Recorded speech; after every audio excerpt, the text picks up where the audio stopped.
I've called Sanjay Leela Bansali also. He's right here. Like right here, he's shooting, like recording everything. Sound recorders. Rasool Pukuti is also recording this. So relax. Okay. Hi, And hi. hi. Hi. Hi, Raqeeb. Hi, Farhad. Hi, We have Sunetro. another episode of the Pride Specials, and we have another special guest here. So everyone say hi to Raqeeb. Hi Farhad, guys. Farhad's Sorry, adjusting his I don't know why I suddenly felt like his doing this miso set. once he started recording. I don't know why I Yeah, felt. that's so timely. Okay. Is that a ring light by any chance? Like, I got a ring light. I got a oh ring my light. god, Oh. Yeah. ooh, Uh, oh my god, I just can't even. don't you have a light on? No, I have a table lamp. Acha, And okay. So it's a table lamp and an oily forehead. That's what does Okay. the trick. That's your vibe. The shine. That's my vibe. Yeah, the shine. So, how's it going? You don't need to answer that. But okay, so clearly you want to answer that. Why don't you answer that? Are you asking me? Yeah, you were. I am about to do something next week, which is making me question my own this, but I'm doing it. Okay, I got my Like- first shot. I got my first and shot. you're having sex? No, I'm Then? gonna Goa. I'm gonna Goa. Oh, good. But in my defense, we have already like, hey, no, we only order in. We don't go out Yeah. to eat anywhere. Two of my friends are turning 40 at the same time in the same week. So I feel like I've earned this now. You know, I've earned this. After 2 years of like not And like I've been 1.5 diligent. years. I've Yeah. been fucking diligent. I have been judging other people in Goa and all.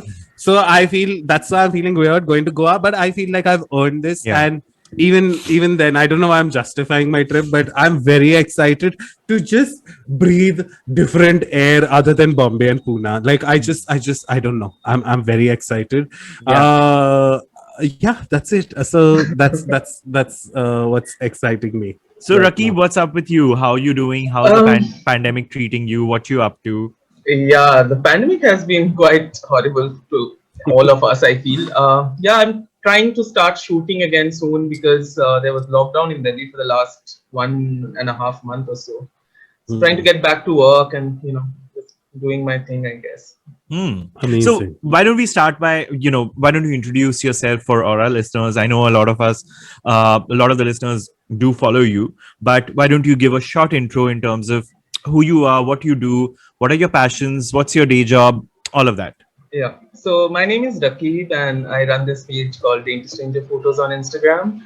I am a researcher by profession. I also am a reporter. I draft news and all during my daytime, like that's my day job. And I'm a PhD scholar at Jamia. I'm starting my PhD this year. And yeah, that's about me. I'm also a poet and a writer. So you are basically, your description is like a You're broke. Sanghi's, a Sanghi's That's true. biggest trigger. So what I'm saying is your entire description is like a Sanghi's worst trigger. I know. Jamia, researcher, queer artist. Oh my Muslim. god. I'm a Muslim. Oh my god. Like how many offenses can you have? Oh my god. I know, right? Yeah, but that's beautiful. Like what a way to say screw you to Just by being establishment yourself. just by being yourself. Yeah. But so we obviously want to talk about your the side of you that does so much that's forayed into the queer art, the queer lens that you kind of capture bodies with, and we'll come to that. But we'll first veer into our first territory, which is TikTok, and we talk about news and something that's really timely and perfectly in time for the Pride Month is the fact that the Pride flag is getting another upgrade, where more colors of the community are being included in it, and like, what do you guys think about it? What's your take on it, Raqeeb? Why don't you start? Yeah, I feel like it's a timely thing. Queer community as it is, LGBTQIA plus, it has always been expanding, right? There has always been new identities, new sexualities which have been added, and I think there's no end to it. It's a diverse community, and it's rightly so that the colors of the flag are being added, new colors are being added. It has been the thing, right? I mean, even when it started with a few colors and then it added throughout the years, and now it's adding again. So it's a good and positive change, I feel. And Yeah. it's a welcome Farhad? change. I've noticed this trend online, which I absolutely love, which is all these makeup artists, like influencers. They've been doing flag and sexuality based makeup now. Not just rainbow colored, but like defined. Like, oh, I'm Yeah. doing the asexual one, I'm doing the Yeah. bisexual one. I love that trend. It's Yeah. so Yeah. good. Like, Yeah. it's like 36 days, 365 days of type. What is that? 36 days of type. That Yeah. graphic designers do something like that, right? 365 days. Yeah. 365 days of type, like that. It's like a queer version of that, which is like, oh, according to the type of flags, everyone's going to do like a certain style of makeup. I love it. Yeah. It's adorable. Yeah. I mean, I was just going to say it's amorable, like amazing or adorable God. ke beech mein fas gaya. Oh, I thought you were going down the whole French, like amor. Amore, Yeah, amore, mi amorable. amore. Yeah. Okay. So, I mean, yeah, I agree with you completely. I mean, the more the merrier. Let's keep pushing the boundaries. That's the point of pride in being inclusive and more inclusive by the day. So, I came across one little piece of news that I absolutely found adorable.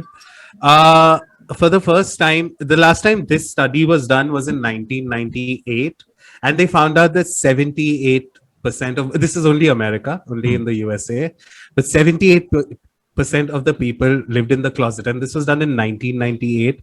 That 78% lived in the closet. For the first time, they just did this again last month, this survey. And for the first time, more than 50% of the population is now out to their parents. wow. So I thought that was adorable. And mostly, Yeah. again, Gen Z, a lot of them born after that year, particular Yeah. year, 1998, have all, like, nowadays. So it kind of is an indication that how it's become the norm. Like, Yeah. okay, I can just tell my parents. Like, Yeah, it's yeah, no longer, yeah. like, again, I know it's not the case for a lot of people, but the fact that the tide is changing alone and there is numbers to show that, it's very heartwarming. Yeah. Yeah. Absolutely. Absolutely. That was my little bit of news. Yeah. So on that note, we'll be right back and we'll veer into the main topic that we're talking about. That is queer art, the queer lens, because we have Raqeeb with us. So we'll be right back. Amazing. And we are back, and Farhad's thirsty. So Hydration. yeah. Hydrate yourself. All right. So we're talking about queer art and queer lens and the queer gaze. And so first and foremost, what I want to start with is, who is Ricky? Where did it start? Where did this where did you discover just this inkling of wanting to capture things from this angle? Yeah, why don't we start with that? So I started this page in 2018, and it was not supposed to be the way it is right now. It was basically a personal documentation of bodies. I mean, Yeah. I have been uncomfortable with my own body for the longest time. Growing up in a heteronormative society, you know the kind of remarks and everything is Yeah. made. Just if you just kind of digress from the sort of mainstream idea of masculinity, so to say. Yeah, I'm going to put a pin on that, and we'll come back to it because that's a very, very big topic that we both like talking about. Yeah, please continue. Yeah, so I think it started from that. I mean, I started photographing myself because I couldn't see my body being represented on the mainstream. The kind of male bodies that are usually photographed are very wash body, and you have this perfect idea of man who would have certain, whatever they are called, packs or whatever, and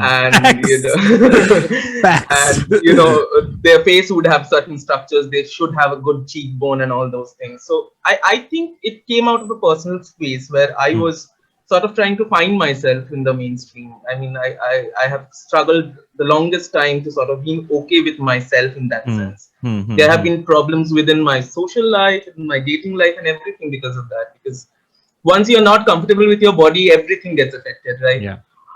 So that's one of the reasons why I started the page. But I think in 1 year into the page, a lot of people started approaching me because I guess people started relating to it a little bit. Because I mean, a lot of people are going through this issue on an everyday basis, and we do not realize that because there is no voice outside to represent this concern. Yeah. And I think that's where it started. I mean, that's how I got to know about so many people who have been going through the same issue, and they started approaching me for shoots, and I started shooting them. Then it got attention from like different magazines and stuff, and just grew bigger with time. You had a camera prior to this, obviously. Like, So I have always been a photographer in the sense that like every college guy these days has a camera, right? In college, I DSLR. had yeah, a DSLR is a must, especially Yeah. in Kolkata where I was from. Like I stayed in Kolkata till my bachelor's, till my undergraduate. So I bought the camera in I think 2011 or something. And I used to photograph usual portraits and landscapes and all those. The body part has came a long time after I bought the camera, of course. Only started once I started this page. So how long were you in I mean, I still say Calcutta because I mean Kolkata is a very Trinamool thing, like, you know. So I mean, so how long were you in Calcutta in terms of did you do college there or school there, and then? So I am Bengali. I have been born and brought up in Kolkata. I was there till 21st, I think, till I was 21. Okay, so you got it. Recently shifted to Delhi. I think 2014 I shifted to Delhi. Yeah. And so in Calcutta, did you find you know, any kind of, was it restrictive for you in terms of a society, a space that you were growing, the environment that you were growing in? So did you feel like there were, or did you feel like the germination of this artist started there? Which one of this? I think Kolkata is one of the reasons why I am what I am, because it gave me the space to sort of explore myself. Although, I mean, staying at home, staying with your family and everything, it restricts you from doing a lot of things. It restricts you from exploring things which you want to do, because you always have that in the back of your mind. You know, what would they think and what would they feel? So I think, of course, I sort of opened up and started doing all the things that I do right now only after I moved out from Calcutta. But that being said, I think Kolkata as a society has always been quite inclusive, in my opinion. I agree. I mean, even creatively, it's pretty forward. I mean, my first pride was in Kolkata, because I mean, this was 2008, where and that was the first time I realized that, wow, this is, I mean, the first Pride in India happened in Calcutta. So, and I realized that, wow, this is just such a vibrant space where actually no one gives a fuck. Like, you know, so while there is this thing of, you know, the Calcutta society being very like involved with each other, because we are extra sort of involved in each other's lives. We are very, very incestuous as a community. We love being part of each other's lives. But when it comes to this, it was just okay, cool, another day in the sun. And I found that fascinating. Also, like queer film festivals and stuff that were just you know, so common at a time when I didn't even know how like I my point of reference was always also Germany mein hota hai, or like New York mein hota hai. So I agree completely. I think Kolkata has a better queer space than anywhere in India. I personally feel so. I mean, in Delhi, especially when you go out, and I mean, there are spaces, queer spaces, but they're very inaccessible in that way. I think there's also classism within the queer culture in India, of course, especially in Delhi and Bombay. I don't know much about Bombay, but I have heard about it a lot. You heard right. I heard right, yeah. So in Delhi, I'm for sure, I know about this. There is a very classist structure, and there are certain places which are not too accessible. You know, they have this particular groups where they would just circulate everything around them. So that's another problem that we do not have in Calcutta. Calcutta is quite open in that respect, and everyone can sort of participate in it. Even someone who's just like new to the whole thing. So yeah. Sorry, so coming back to your journey, it started with like self-documentation. Like okay. And again, were those experiments in nudity? And if you said that it was because you were not okay with your body, would you say that in any way it helped you accept your body in any way? So I think, I mean, I am still not okay with, you know, portraying my body in a way. It's a journey, right? It always keeps on going, like whatever you do.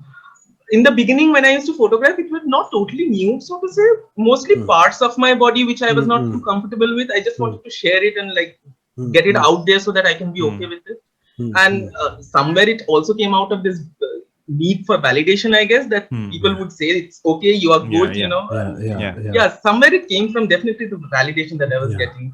But in the long run, I feel like photographing so many men and also women and trans people, I think it helped me a lot in regards to the concepts that I had around my body. I mean, I have all, when we sort of think about our own bodies, we always think like we are the most important people, right? I mean, we prioritize ourselves like anything, and we think that we have the worst things and whatever. But when you hear the stories and when you sort of, you know, get to see other people and have this experience of diverse, you know, kinds of folks, I mean, it just increases your ability to sort of gauge through your own issues and help you sort of accept that it's okay, you know, whatever you have, it's okay. There are more important things to think about, and maybe if you have a problem with something, start speaking up about it so that it changes. You know, for me, this awakening had happened when Snapchat was new, because somehow the timing was when Snapchat had just begun. I also was in a relationship with a exhibitionist. I was an exhibitionist, and my boyfriend back then was an exhibitionist. So we started like somehow translating that onto our Snapchats, and it became, and yeah, like you said, right back then it was validation, and I felt like, wow, I'm so happy with my body, even though now the thing is that years later I put on weight, and turns out that that was just a fluff feeling. Like I'm not actually okay with my body. It was just back then I was thinner. I would get a lot of compliments, and I would be like, yeah, I'm finally, because even when I was thin, I was harsh on myself. When I was fat, I'm harsh on myself. So I realized that yeah, it's a never ending fucking process. So one of the things I want to and this is, I want to unpack this because I've never I have a lot of issues with how I look in front of the camera. Like I have a tilted nose, I have crooked teeth, and I constantly I hate looking at myself in the camera. And as a result of that, I hate taking photos of myself. Like not very often do I take you know, if there is an event, then I like commemorating that event. I don't mind doing that. But you know how selfies are a thing. I'm not a, like if you go through my photo reel, it's things. And one of the reasons is that I don't want to remind myself of my inadequacies. And that's why I don't want to take a photo. If you know, and I'm not going to be you know, like, you know, that person who says also, like, I think I'm totally, you know, I know that there is, like, I can be I can get compliments for whatever, like, you know, how I look. So for me, what I see is just like intolerable. I leave it to people to kind of validate me, but I can't do that by recording it. And I just cannot bring myself, because I would rather it happen at a time where I don't have to worry about what this person's actually seeing. So for example, if I record it, what this person's seeing is also what I am seeing. So, and I don't want to be part of that nexus, because let that person deal with it themselves. Let them see me the way they want to. And that's something I still struggle with. And have you, because both of you, have you guys never felt it? Because like, have you recorded all yourself and all the time? Okay.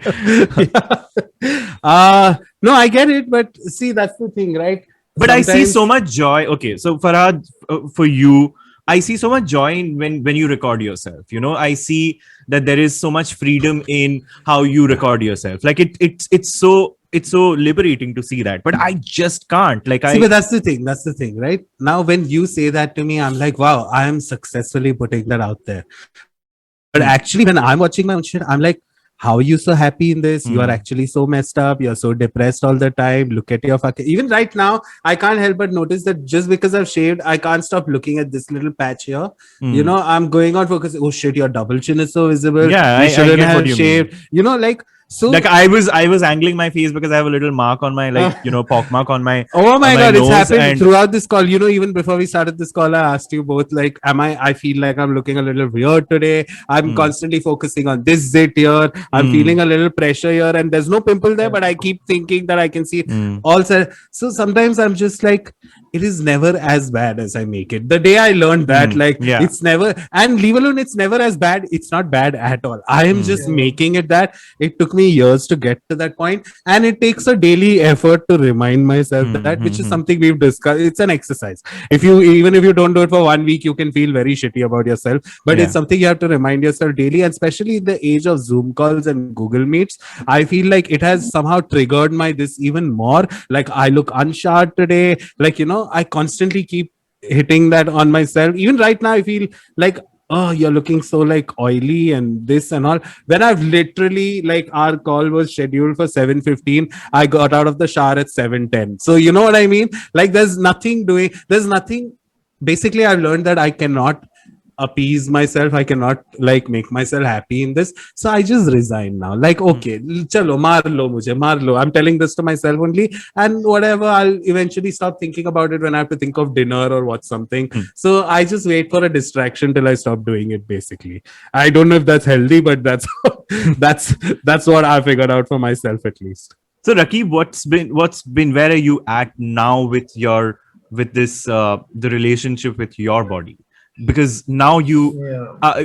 now that you're on this journey where you're constantly seeing this diversity that exists, like there are different shapes, there are different colors that you see, and all of them are beautiful. And it's not just me, like, as a creator. If I put myself in your shoes, it's not just you thinking that this is beautiful. There is a community that's also loving it and saying, yes, this is beautiful. So now, where where does that leave you with your relationship with your body?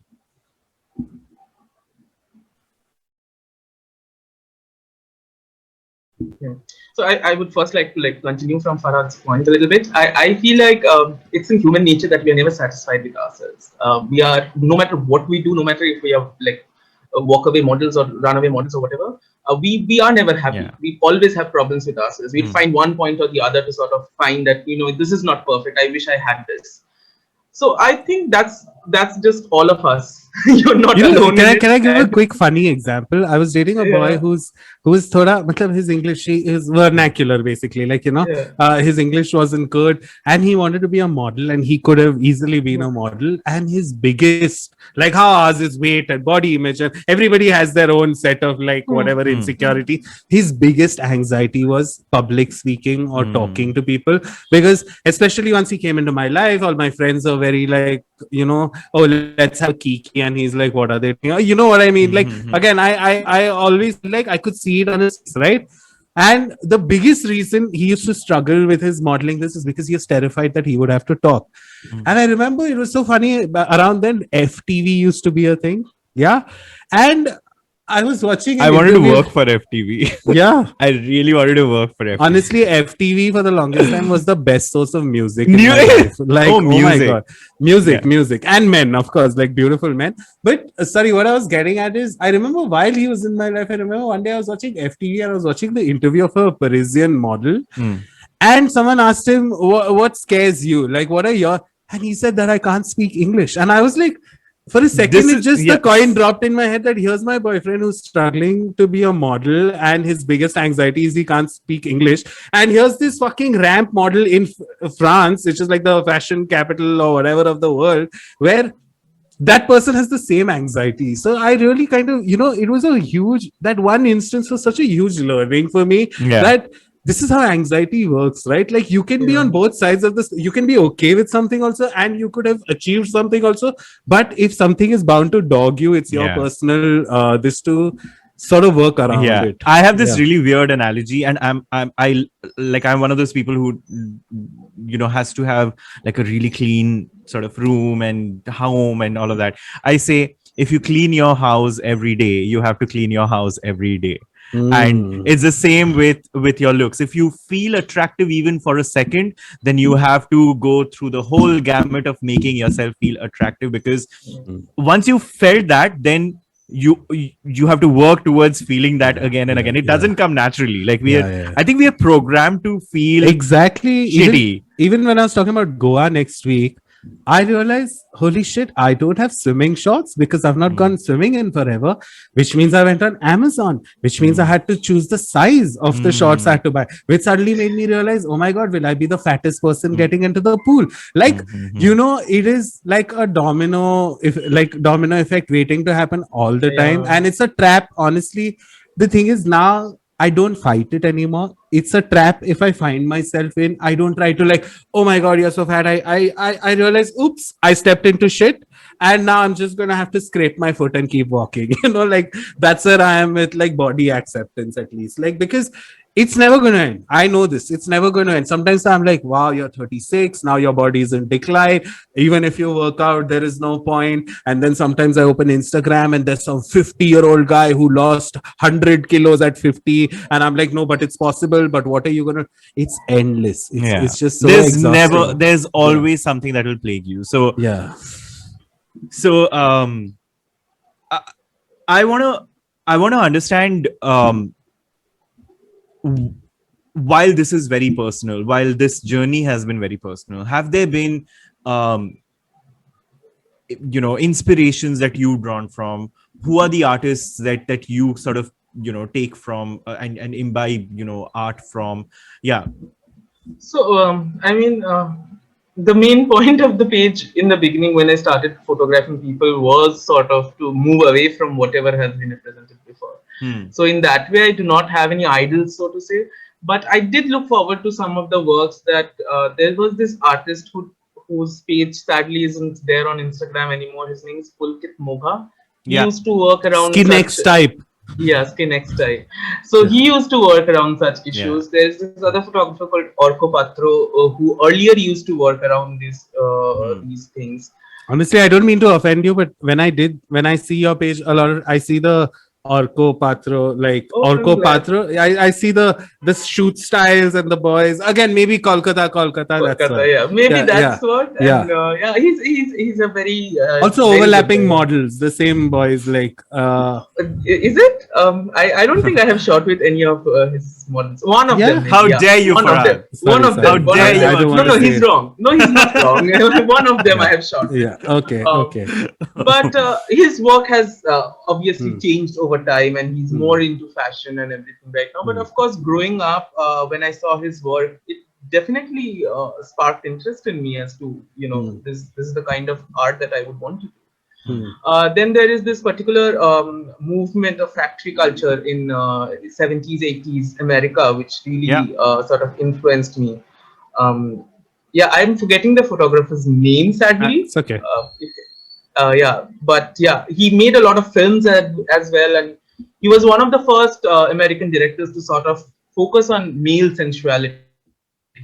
So that also kind of Andy Warhol kind of influenced me a lot. Andy Warhol, yeah.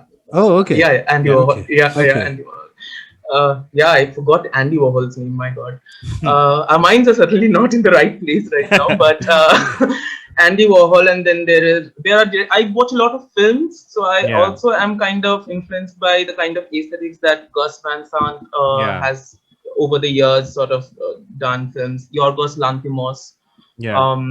There are other Indian directors as well. Rituparna Ghosh, of course. I mean, his aesthetics is totally different, but the kind of narration that he did for all of his stories were beautiful. Among contemporaries, I think there are directors like Kaushik Ganguly, who's like amazing at the craft that he does. Other than that, there are some indie directors and musicians who inspire me a lot, but not photographers in that way. I don't think I have. Sure. I'm not professionally trained as a photographer. I should mention that. And I shouldn't mention that. You are as good as any. Honestly. I mean, some people would disagree with that. I mean, I have had a lot of photographers coming and telling me that your art is not good enough or whatever. Oh my God, who does that? There are people who come and say your art is not good enough. Yeah. So I still remember there was this documentary that Quint did on me, and I was just scrolling through the YouTube video that they posted, and I was scrolling through the comments, and There's there your was mistake. You went through the comment section. I know, but what can we do? What can we Yeah. do? We as humans always try to find validation everywhere, right? So I Yeah, was yeah. trying to find validation there as well, but all I found were things like, first of all, attacks on my identity as a queer Muslim man. Of course, that would be there everywhere. Yeah. And secondly, also the fact that I work around nudity because a lot of people are still not comfortable with it, even in Yes. the photography community. So Yes. I think there have been, these have. So I guess this is a good point to veer it to. What sort of challenges do you constantly Yeah. face? Like doing what you do, and this is not your full-time gig, right? You have No. a life outside of daily stranger Yeah. photos. So how is there any correlation? Does it affect your life in any way? What's that like? I think it used to affect me a lot in the beginning. I mean, there were days when I used to just be depressed and everything because the kind of comments that poured in. Of course, there were a lot of comments. I mean, I have been very lucky in that respect that if there were 100% comments, then 80 of them would be like positive and 20 would be negative. So in that respect, I have been really lucky because thankfully the Sanghis have not found my account yet. And other than that, I think the most challenges that I face is since I'm doing it quite a lot these days, and it's something that I do just for passion, it leaves me with no money at the end of the day. So that's another thing that affects me. With respect to other kinds of shoot, I mean, there are some brands and campaign like models who would like to do shoots with me and pay me for it. But there is also this aspect, again, it comes to the genre of photography that I do. I think nudity is very uncomfortable for a lot of people for different reasons. And when they see that I work in that area, they would just, first they would approach me for a shoot and then they would tell me that, we don't think your page is good. Like it's not fit to our brand or whatever. Which is okay, I understand that. But I think this whole prejudice around nudity and, if someone works around nudity, he's termed as a pornographer or whatever. And there's nothing wrong with pornography as well. It's also kind of a idea, right? Yeah, exactly. But the challenges have mostly been the negative comments and the lack of support from the mainstream, I guess. The lack of support monetarily, especially because if I want to continue this page, it has to give me something. Otherwise, it just kind of gets my time and doesn't give me anything. So, Yeah, also like what you said about pornography, right? Like, so yesterday I was on Clubhouse and I was in a room. Like, I feel OnlyFans and things like that is still frowned upon in so many ways because like the conversation in that room was, what would make you open an OnlyFans? Like, it's the last resort. Like, oh, your life is so in the dumps now. Now, what would you like? That's where the conversation went. And I was like, why is OnlyFans the butt of a joke? You know what I mean? Why can't someone just? I have a friend living in UK. I think I've mentioned this before.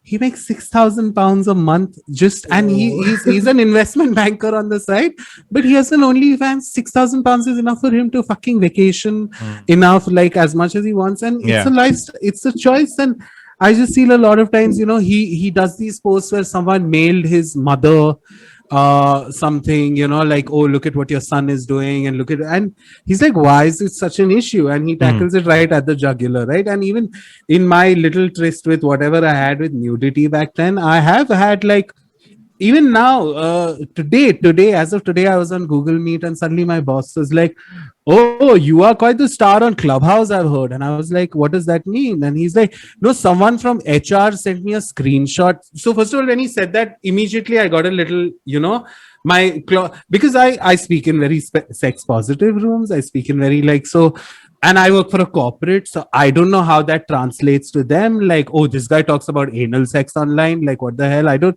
First of all, there are different parts of my life, but suddenly when I hear something like this on a Google Meet, it caught me very off guard. You know, when he said that, and I was like, okay, what did HR say? No, they were saying you're a very woke guy and all of that, which also I found was stupid. But as in that was the conversation. Even back then when I was doing nudity, I would get hey, I saw your first of all, I wouldn't give my Snapchat to everyone, right? Because it was like my gay side out of work and all of that.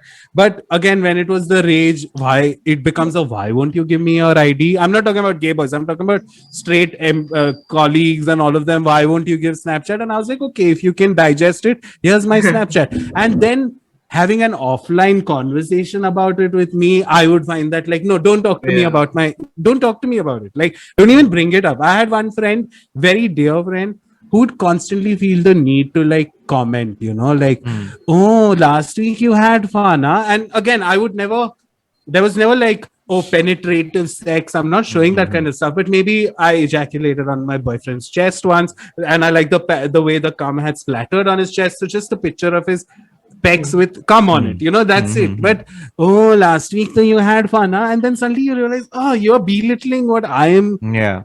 What I have in mind or what I'm trying to do. So I'm sure Raqeeb faces that a lot of times. Yeah. Even you must be going through where people's idea of what you do is not actually what you have in mind at all. One is that. Secondly, I just want to ask: does it ever bother you or scare you that because of the way people perceive this entire thing, someone will misunderstand and conflate your job, starting with family and friends, like family and friends. See, family and friends, so at least you can have a conversation with, maybe not, I don't know, but I'm talking about things where like let's say a job, like does that scare you? Like I'll give you and the reason I'm asking is one of the biggest reasons, and I through therapy I traced it back. One of the reasons why I'm so not comfortable kind of taking photos was one of my exes had once, like, we were having a threesome, and when I was making out with this other guy, he had taken a video of that and he had threatened that he would leak it to everyone, and then like miraculously his phone completely like burst in flames or something, like a week back. Once we broke up, he started doing that and then his phone stopped working. And since then I became this person who will not let anything, like I don't send out nudes. I'm like, you come in front of me, I'll drop my trousers, like, please, I'll be the first one to open my clothes, but I will not let anyone have a which record. is sad, because what you just said, Sunetro, might make it seem like you're a catfish nowadays. If you don't, no, it happens. No. In the sense, so I'm very clear. So here's the thing: I'm very open that way. Luckily, of course, because I have a very open, like I'm vocal about things. I have interviews everywhere. I have an open Instagram account, so it's very easy to verify who this person is. Yeah. No, so, I'm saying in the age of micro verifying before we meet, because here's the deal, right? I have no qualm sending a dick pic. I have no qualm sending a butt pic, but then any body pic, and then I will try to send one which I've like got at the right angle at the right time and all of that. But there are times that I don't feel like sending a body pic. I'm like, I've shown you my fucking dick. What else do you want?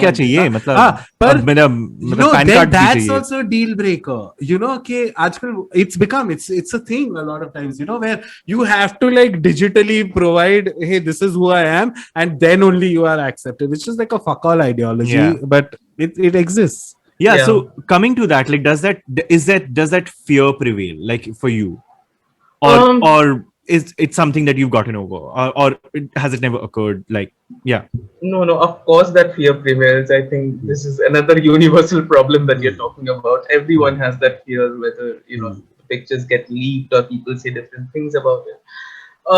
I mean, continuing from the last conversation a little bit, I forgot to mention another challenge which I really face on Instagram, especially since all of my work is there. It's censorship. I mean, I was gonna come to that. Post being taken down. So we'll come to that later then. Please. This is the apt time to discuss that. Yeah. Okay. So I feel like censorship.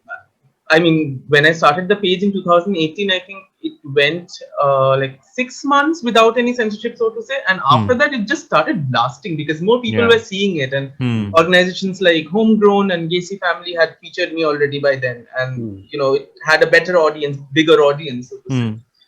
And I still remember there was this one particular month when some 15 pictures of mine were reported simultaneously, and all of them got deleted. Wow. And it was a very heartbreaking time because I was just beginning to see this page's potential, and I thought I had big plans for it, and then I saw all these pictures getting deleted, right? So what could I have done about it?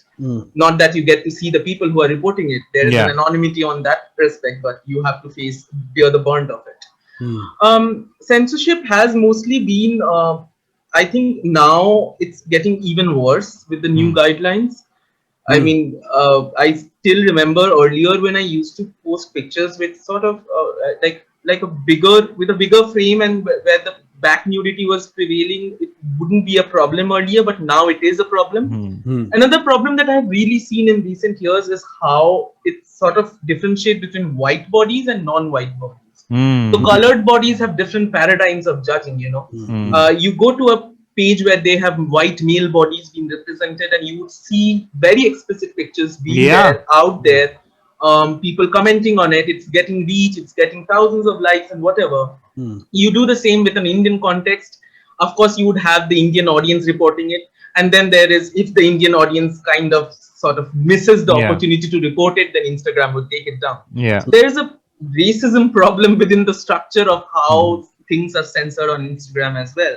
And I mean, I have seen so many examples where but do you feel it's because the audience is more sensitive?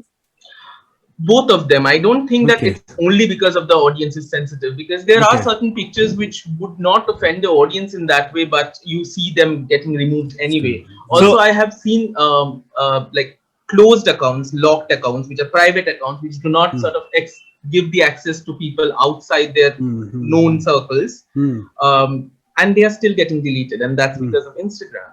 That's not because someone is reporting it, because it only has sex positive, nudity positive people in the account. So there is a problem. There's a structural problem within Instagram as well as to, I mean, how they look at censorship in that way. So I am one of those people who really does a very, like, I'm whenever I see I might get a lot of hatred for this, but I have this vendetta that, if there is so much censorship that's going on when it comes to queer people, then I want to do it for the straights. So whenever I see, let's say, there are these meme IG pages and stuff that they've gone through this thing where they keep they keep putting up these videos of women almost wearing nothing and shooting like a video where the boobs are bouncing and shit like that. So I keep reporting those. None of them get taken off. But I have seen clothed men, obviously itty bitties, but they get taken down. Like, and that's such a clear double standard when it comes to queers and heterosexual gays, and I just feel like, I know that there is this dialogue out there, but I don't think anyone's really from Instagram. I have never heard anything apart from denial. Like, it's just unfair and unjust. So thankfully I had the opportunity to talk to some of the representatives from Instagram last year, and I had informed them about this issue. They said that they would do something about it, but there is no. But okay. Have you ever thought of like alternative, like, because a lot of people who are not okay with Instagram are slowly flocking to Twitter, where it's more lax a lot. I get it, because Instagram is a visual medium in that sense. Twitter is not. So your work obviously has more like, it's more impressionable on an Instagram. I get that, and I feel the burn to migrate. But I see so many creators, especially in the homotography, nudity kind of space, who constantly struggle with this, and getting posts taken down is something, and having your account deleted is another. So many times I have to, they keep making like alternate accounts to keep like love, because, and then I feel so sad for them that here's a platform that's constantly censoring them, but because they don't have any other medium to do this, they are also at the mercy of this fucking app, and constantly trying to please it and trying to work around it and all of that. It's kind of sad. I somehow have some weird hate for Instagram like that, because it's so like you said, right? Sometimes it feels very pointed. This kind of, why Indian men doing this is, but when a white guy does it, why is it feels like a very pointed kind of criticism, and it really makes Instagram sometimes look like the what will children think if they see this. Like, so that is one of the things that the representatives told me, that we have different audiences of different age, and what do you sort of do about it? How do you restrict them to sort of Yeah. see the things that you do not want them to see? Yeah. Yeah. My Well, only then do suggestion it was, for everyone, yeah, fuckers. no, but I mean, I am also kind Actually, of considerate about the yeah. fact that there are kids who can see and have, I don't know what effect they would have, but they shouldn't see it maybe. So Sure. I had this suggestions. Sorry. No, no, no. I totally get what you're saying. Yeah. So I had this suggestion that just like you have sort of this violence ke time pe the thing that comes in, I Yes. had that suggestion that you can do the same with nudity, so that people Yeah. who want to see it would see it. It's not safe for work and everything, and people can just choose to avoid it if they want to, even if it's Yeah. coming on their feed or whatever. But yeah, no response You know, on once that I as had well. a snake. I still, whenever I do feel like I'm still an exhibitionist, I still do certain nudity and have a close friends list, okay, on Uh-huh. Instagram. And I had some 30 odd people who I thought were close friends. I'd very selectively, I chose those 30 people and someone kept reporting it. So thanks to me being God. clinically neurotic, you know what I did? I What? actually started making a close friend list with one person at a time. So when they get it, they think, oh, I'm in a close friends list. He won't come to know, but they are the only person. And I actually caught the person who was Oh reporting Oh it. God. my God, And this is so here's the cool. funny thing. Here's the funny thing. She actually always used to compliment how much she loves my shit, but she secretly did that. Like she Oh my secretly, God. Wow. yeah. And the funny thing is, I was like, why did you report my post? And guilty conscious, typical school child. Instead of denying it, you know, how did you come to know? That's the first thing she said. I was like, jhoot to theek se bol lete. Like, and that's the thing. She's a dear friend. I was like, why? She was like, no, I was at home. I was chilling with my mom. I was showing some stuff, and your story came up, and it became no. But okay, chalo. Let's take that as a valid reason, right? That's why in that moment I felt like this is not something I should have seen. I was like, you should have just told me that. You don't have to like go and report it, and which makes it. This is a conversation I don't want to have, right? It's like tattletaling on your friend, like why the fuck would you do? But there's one thing I've learned more often than not. It's yeah, sure, the sangis and all of those will do that kind of shit, but actually a lot of times it's like someone who's just kind of jealous of your page kind of does that shit. And this is two times I've said the same instance has happened. One was with a girl and one was with this boy who actually would constantly be like, why have you stopped posting those pictures? And I was like, because I don't Snapchat anymore, I don't Instagram anymore, I've reduced the number of it. And then I found out another time when I did this single close friends list, he had fucking reported. And I was like, Oh, you compliment me and then you report me. What's the logic here? You know? And he said, I don't know why. I just felt like I did not like this post. I was like, then don't just Then move don't the do- fuck on. Yeah. Wow. But I can imagine the frustration that Raqeeb might have because Yeah. again, you have a certain idea of why you do this, a very innocent, mild idea, right? Like I just want all bodies to be accepted, and Yeah. then when an Instagram and a platform says no, this is wrong, or when No. people tell you it must burn like crazy, like no, that's not my intention at all. It's fuck But off. have you ever thought of crafting a collective and having like power in sort of the idea of collective artists coming Sure. together, like-minded artists who do this kind of work and face a similar challenge.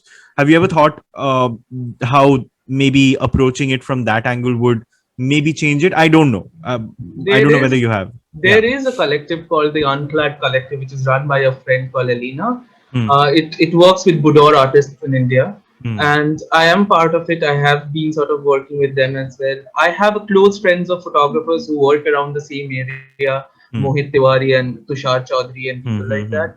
So, I mean, in that respect, we have close circles and everything, and yeah, it does help because you get some kind of support from them. Yeah. I mean, they are going through the same issues, especially Hmm. with Elena's account. It's the same, like her work gets reported every other day. So that's quite sad.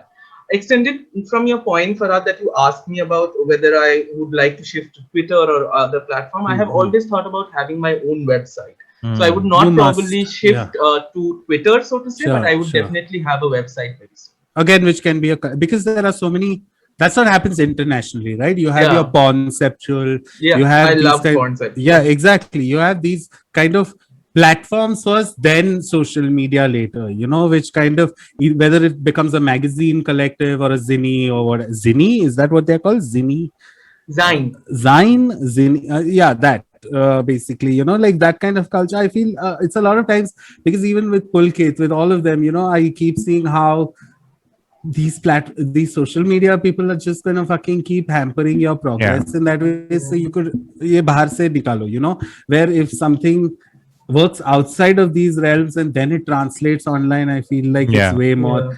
Yeah. Uh, yeah, because sometimes I follow some pages like Portiswap. Do you all follow Portiswap by any chance? Sometimes No. I see the stuff on Portiswap. Even I'm like, wow, how is this stuff on Instagram? Of course, none of it like explicit, but it's like, wow, that made me horny. Yeah. And but it exists, and then I realized, oh, but they do outside of Instagram, outside of Twitter, they do so much that they have like that kind of a name, and then it translates onto social media. Yeah. But would you have any advice for like for budding artists, anyone like photographers, painters, who like kind of deal with what you're dealing with, like this idea of censorship or like constantly being I feel like, I mean, throughout this journey, that it has taught me how to self censor your work. So as to, it's bad because does you it are make you ultimately. happy? I was just gonna ask you that. I mean, Does it that is, make you happy, like of course self-censoring? not. It does make me feel sad at times, and there are certain projects which I cannot sort of post because I cannot censor them any longer, and if I post them on Instagram, it will just get deleted. I know the paradigms as to what gets deleted on Instagram by now.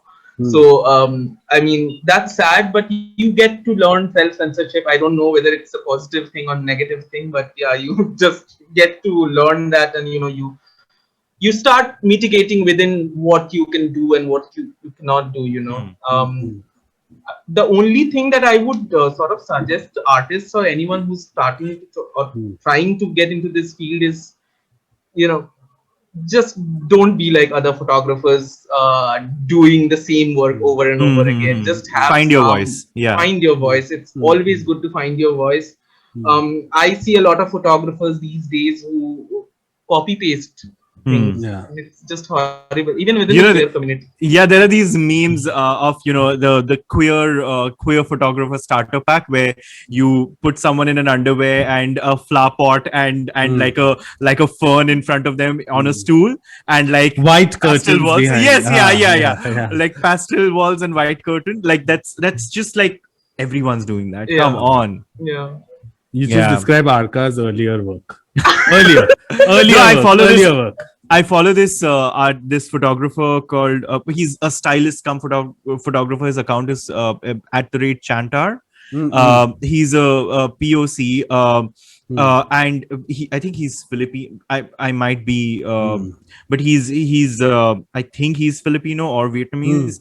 But his gaze on men is so beautiful, because he also embellishes the men with like sequins and rhinestones, and then he captures them still in this raw sort of in their raw sexuality. Almost he makes them feel like deities, like, and it's so beautiful.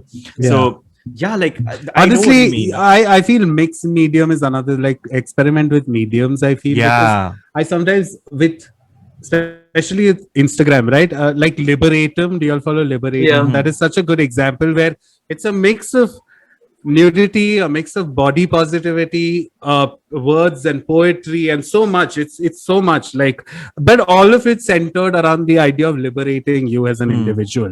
Like accepting yourself as an individual. I feel like going beyond what you do is sometimes so many, which is something even with a lot of makeup artists I see who are a lot of my friends who are like makeup influencers are actually feeling very hold in what they do now, because sure, I can do all these looks and I can do every naya trend aaya hai, and what is that, call me when you want, call me when you need, like, okay, I did that trend, now what now? But I'm like, you have to go beyond that. Like, how can you? I actually follow an a makeup artist who just writes around his eye. I'm forgetting. He does this beautiful eye makeup, and he writes a little haiku near his eye every time, and it's amazing. Like, just something like just that one thing that makes you stick out, and till you figure out what you're going to do next, of course, because you don't want to be a one-trick pony on Instagram either. But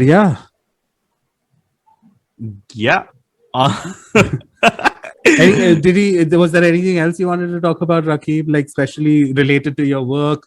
Again, for people who are listening, please, if you don't already follow Daily Stranger Photos, you're very Dainty. outdated. Dainty. Dainty. Wait, I've always been thinking it's Daily Stranger Photos. Oh my god, and I follow you forever. But that's the thing with usernames sometimes, like, Yeah. I just read them in a certain way, and then Yeah. years later, oh, it's like this. Oh, it's actually this. Like, what the hell? But sorry, Dainty Stranger Photos, you're outdated if you don't follow him already. Yeah. Anything you would like to, Raqeeb? I think I just hope for a better future where I would be able to work without the judgment, where I would be able to transcend from mainstream to indie things and without any labels, so to say. Another problem that I like, a lot of people, since it's Pride Month, a lot of people would interview you as a queer artist and everything. I really have a problem with the term queer artist. I personally feel like you do not go and call a straight photographer a straight photographer. You always call him a photographer. You do not call a trans photographer.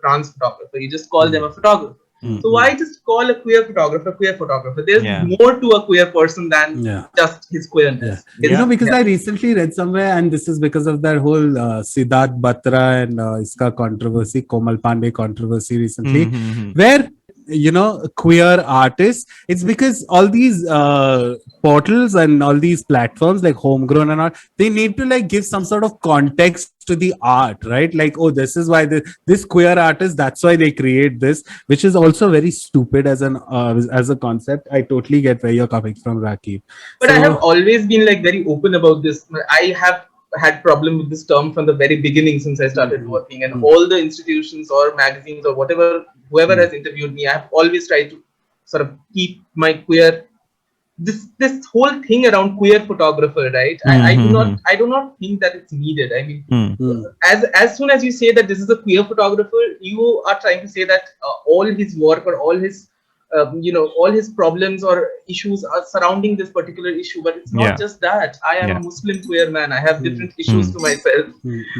There are trans people. They have different issues to themselves. I have friends who are queer, Dalit, Adivasi people, and they have their own structural, multifold problems. So it's not only about being queer. There are other identities attached to every person, and you should respect that. Yeah, absolutely. Word. Completely. Yep. So on that note, we'll call this segment and we'll be right back for our final segment, which is recommendations. We'll be right back with small talk, and we're back. So this is the segment where we recommend something good, nice, inspirational, happy, are you evocative, Raqeeb? Sorry. Yeah. Not at all. This is the Cheers. kind of show. If there's any kind of podcast where you should drink wine, this is like come on, we've talked fisting with an amputated leg on this podcast. Yes. Where was I? You hello. We were talking about like I spoke about. Did I hear it correctly? Yes, you did. Did fisting with an amputated leg? Yeah, remember I spoke about this, and then we were like, and you were like, wow. And remember I was talking about how porn can be a medium that is so exclusive but also very, very inclusive. It changed my mind when I saw this one video where this guy, this person who's an amputee was having sex with someone, and it just blew my mind that wow, like a prosthetic leg. No, like his stump. He was fucking someone with his stump. Oh my god. The way you framed that, Sunetro, first of all, I thought a limb was chopped off and that limb was put in and I was like, wait, how is that even Jesus. Okay. No. Let's just Okay, now I remember. Yeah, we've spoken about amputee sex. Yeah. So coming back to what we want to recommend, not amputee sex on this episode, but Raqeeb, is there anything? It can be anything under the sun. It can be an artist, a piece of art, a movie, song, anything. Poetry. Can we suggest more than one thing? Yeah, please. Yeah, go for it. please. So I recently watched this series called Please Like Me. It's an Australian. Amazing. Love it. Right? I mean, we always think about the things which should be problematic, and that series has sort of presented it so Yeah. well. All Yeah. And these- yeah. some of the best mental health discourse I know, I've right? Definitely, especially definitely. through his Yeah. mom. I mean, in the beginning, you would see it and you would think, oh no, they are calling people mental. I mean, it's Yeah, not yeah, correct in yeah, that way. yeah, But yeah. as the show It's goes on, Australia. It's okay. It's Australia. but as the show goes on, you get to see actual problems and actual issues being Outstanding. dealt with Yeah. Yeah. so realistically. Beautiful, I mean, beautiful, it's a beautiful show. series. I actually I forgot the name. I have his new show. Not new. It came out last year. I have his new show downloaded. He's done another show after Yeah, that. Yeah. I forgot. Yeah, I yeah, forgot the With name. his I am two planning to watch it. sisters' funeral or Yeah, something. yeah. One of them Uh, being down. Also, having a Down special syndrome. mention. I love how every opening title in that show is a food cooking scene. Yeah. Food Right? cooking sequence. Yeah. It's adorable. And my favorite episode is the one where they all do MDMA and they Oh, run around. yeah. Oh my god, that is Yeah. such. It's a beautiful show, and it's honestly in my top 3. If someone asks me, "Hey, is there Yeah. anything I want to watch on Netflix?" Yeah. The first thing I tend to ask them is, "Have you watched Please Like Me?" Because Netflix has it, and it's amazing. Everything's gonna be okay. Everything's gonna be Yes, okay. yeah. Yeah, that's the one. That's the one. But yeah. Coming to the Indian thing, I think there have been really good queer films recently, which do not necessarily only focus on your queer identity again. Like they have different aspects and not coming out stories or stories which have been sort of crowded throughout the ages in India, right? There is this Malayalam film called Muthun, which was beautiful, I think, because of the way it sort of represented the mainstream actor doing such a vulnerable role, especially in the second half. The way the actor has done it, it was just amazing to see. Yeah. There's this Bengali film called Nagar Kirtan, again directed by Kaushik Ganguly, which is about a trans person, and it's not really a trans person, so to say, who has been accepted by the society, who's in a mainstream, high class, upper class sort of thing. This is from the trans ghettos. So you get to see the real stories of trans people who are out on the road begging or doing sex work or other kinds of things. So it was really interesting to see that. And I was very happy when the actor who played the role actually got a national award for his acting. Riddhi Singh, he was the youngest actor. Yes, yeah. This is a new film. This is a new film. It's 2019, 18, Yeah. He got a special mention award for his Sorry, performance. is this streaming anywhere where I can watch it? I think it's streaming on this site called Hoichoi, which is a Bengali website. Okay. The funny thing is, I did actually when Muton, is that how you pronounce Muton. it?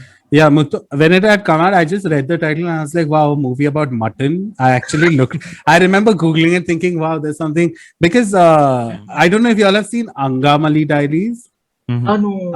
Okay. I think it's the greatest Indian gangster film ever made. But 70% of that movie is just food shots of beef and pork being fried. Oh my God. And it's a gangster film, but 70% of the film is just food shots of beef and pork. Okay. Beautiful. So when I saw Muthun, I was like, wow, I love these really, non-mainstream movies that do food this. And then I realized, it has nothing to do with mutton. No. Well. Muthun is elder brother. And there was this another Malayalam film, which is not a queer film, so to say, but I loved how it represented masculinity in general, because even in Malayalam, I have lived in Kerala for a year and I had an ex who was Malayali, so I have kind of had a close counter with the Malayalam culture, Malayali culture or whatever. And I have seen the kind of responses that people have. I mean, we always sort of imagine that Kerala would be an open society where people would be very accepting and everything, but it's not, honestly. Education doesn't only ensure that you would have opinions which are sort of inclusive. So. Yeah. But this film called Kumalangi Nights. Yeah. Oh my God. Yeah. I was stumped when I watched it because amazing. Getting to see a man cry on screen with his psychiatrist, therapist. I mean, where do you get to see it? I agree. Yeah. So that's another thing that I would Beautiful. Amazing. Beautiful. Farhad, what's yours? Even I'm going to do 2 quick recommendations. One I found out because of a Clubhouse room I was in, and I actually don't watch a lot of K-pop or K-drama, anything, but Reply 1988 on Netflix. There was a Clubhouse room discussing it, and I happened to watch it, and it is amazing. If you're born in the 80s, just blindly watch it. It's one season. Each episode is an hour and a half, by the way, and some 25 odd episodes. So it's like 30 hours of viewing easily. But Reply 1988, I love the way they just captured the year 1988. And you don't have to remember what happened in 1988. And it all happens again. It's a Korean this, but like I loved just the clothes, the backgrounds, the kind of family dynamics and all. It was very 80s. I Mm. love that. And secondly, on Netflix, I saw Bo Burnham's Oh, Side. I beautiful. Yeah, it It's a was like masterpiece. it instantly made me feel like wow, you wasted an entire pandemic not doing anything because it's a special, it's a comedy Yeah. special, if I can call it comedy, because it's very Mm. dank humor, but like Mm. he just puts himself in this room for a year and a half where he creates songs because he know the pandemic is going on outside, and he makes this random like comedy special while being stuck in this room. But it is such a transformative, Mm. beautiful, like he became a better artist in this Yeah. pandemic, and we all had these great ideas of what we are going to do in the lockdown, and we did nothing. But you watch Bo Burnham's Inside and you realize, wow, I could have just kept it simple and done this. Yeah. Like again, he just had a camera and a few musical instruments, and wow, he just made the most beautiful thing out of it. Amazing. So that Yeah. Bo Burnham Inside and Reply 1988. You are, Um, yeah. Okay. yeah, like it's funny that you mentioned Ritu Parno Ghosh because I thought of what recommendation I would give, like, a week back. Mm, But what I will recommend is not one of his better films. And mm, I'll tell you the reason. Sometimes a film can become a gateway to a beautiful piece of literature. mm, And for me, this is that. So there's this film called Chitrangada. And so I used to be a classical dancer, and I used to do a lot of Robindro Nritya, which is basically a form of dance. It's a semi-classical form of dance, which is basically dancing to Rabindranath Tagore's dance dramas. And one of his most beautiful dance dramas is Chitra, which is Chitrangada. And Chitrangada is basically this princess that Arjun fell in love with. Arjun, as in Mahabharat's Arjun. And the crux of the story essentially is that he falls in love with her, and she's this warrior princess. Okay, there is literally two sides to her. There is Kurupa and Shurupa, and Kurupa is the Kurupa is like the aggressive one. And so because she falls in love with Arjun, she asks this deity to kind of transform her into a dainty person, so she becomes Shurupa. And then Arjun kind of comes to her and says, so there is like an attack of dacoits in the village, in the territory. And so Arjun comes and sort of emancipates her and enlightens her and says that, why are you doing this to yourself? What I liked was your spirit. And then she sort of asks for the god back for her true self, and that's when they fall in love truly, when she kind of reverts to Kurupa sorry, I again. missed the start, but this is what, a movie, a poem? So What? this is a dance drama Okay. penned by, so Rabindranath Tagore wrote a lot of things, Mm-hmm. poetry, prose. And then one of the things that I personally love most is he used to make these musicals. And so basically these are epics essentially, where he's written songs, and through songs the story progresses. And through the way it progresses is not through like Shakespearean drama. It progresses through dance. Through dance, you kind of bring the whole story alive. And so those are called Robindro Nritya. Robindro Nritya is the dance form. So and this is one of those texts, which is called Chitrangada. And Ritu Parno Ghosh made this film, and this is when he kind of came out as trans. He wanted, it almost became an allegory for him, this Kurupa Shurupa, this whole idea of what was beautiful before, what is beautiful now. The film is okay. It's not the best film, but it's a great gateway to kind of a story, to kind of get into a story which is fascinating. And so this is written in like early 1900s to talk about a woman finding love when she goes back to not accepting the beautiful side of her. Like, take that, Disney.